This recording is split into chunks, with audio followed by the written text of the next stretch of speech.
Kalau ada yang kurang jelas nomornya disampaikan ya.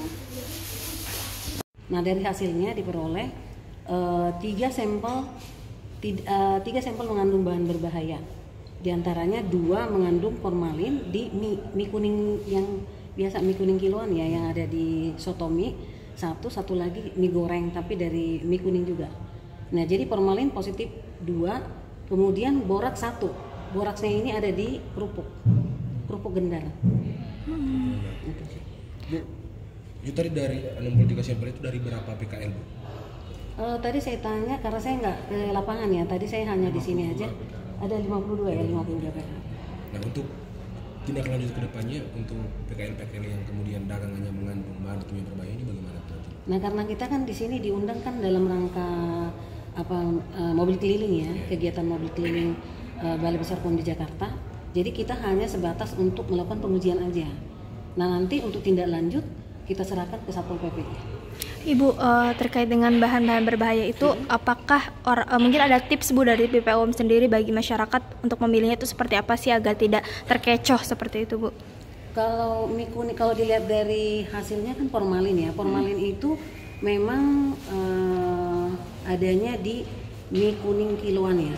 Jadi biasanya kita juga melakukan edukasi KIE ke pedagang atau ke sekolah-sekolah dan selalu memberikan saran hati-hati untuk mengkonsumsi atau membeli makanan yang ada mie kuningnya tersebut. Biasanya mie kuning ini ada di sotomi atau empek-empek yang mie kuning itu ya, bukan mie instan ya, mie kuning kiloan.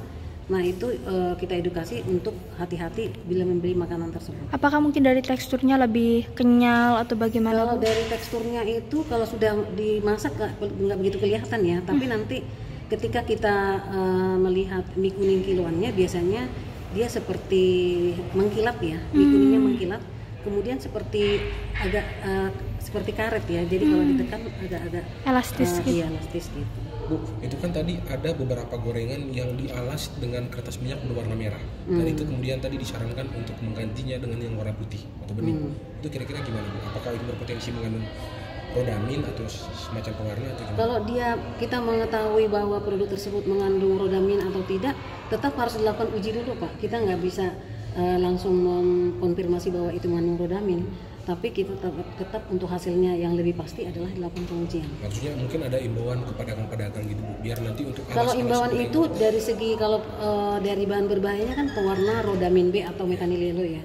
Jadi ya disarankan kalau misalnya kita melihat makanan yang warnanya mencolok itu ya hati-hati gitu, karena biasanya bisa positif rodamin B atau metanililo.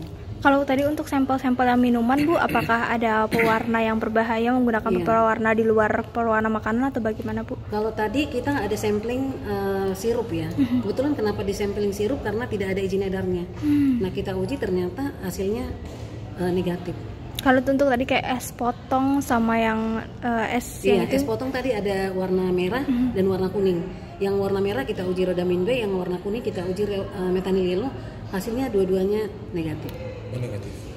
Bu, kalau boleh dijelaskan kira-kira secara umum aja, Bu, zat-zat kimia tadi boraks, rodamin, terus juga metil tadi itu metanililo kira-kira berbahaya bagi tubuh manusia itu apa sih bahayanya? Berbahayanya kan tidak secara langsung ya. Jadi kalau mikrobiologi biasanya kalau bakteri itu kan ada di dalam makanan, efeknya langsung ya, sakit perut gitu ya. Tapi kalau untuk kimia seperti itu biasanya dia terakumulasi dalam tubuh. Jadi nanti efeknya itu bisa mungkin tahunan ya, baru mungkin nanti menimbulkan efek yang tidak diinginkan. Bisa kanker? Karena bisa. Sudah. Seperti itu. Tapi kalau secara langsung efeknya enggak ada. Makanya sampai saat ini masih banyak yang masih menggunakan karena kita sendiri ya, ketika kita misalnya nih udah tahu makanan tersebut kira-kira mengandung kayak kerupuk-kerupuk ya, udah tahu warnanya mencolok tapi ya sedikit ini. Nah, tapi karena ketika kita makan memang nggak ada efeknya langsung gitu, Pak. Kontaminatif ya sih. Iya, jadi dia terakumulasi dalam tubuh. Kalau sering kita konsumsi nanti yang sering Bu. Untuk di wilayah Jakarta Barat mungkin ada undangan dari wilayah-wilayah lain untuk Oh banyak Pak, kebetulan memang tahun Untuk kedepannya kapan Bu? kalau yang ini kita nggak tahu ya, karena itu kan lanjut dari Satpol PP-nya. Oke. Kalau BPOM itu kan memang kita diundang untuk melakukan kegiatan mobile cleaning. Dalam rangka melakukan pengawasan, kita diundang untuk melakukan pengujian gitu. Di wilayah Jakarta Barat bakal ada di wilayah mana lagi kedepannya?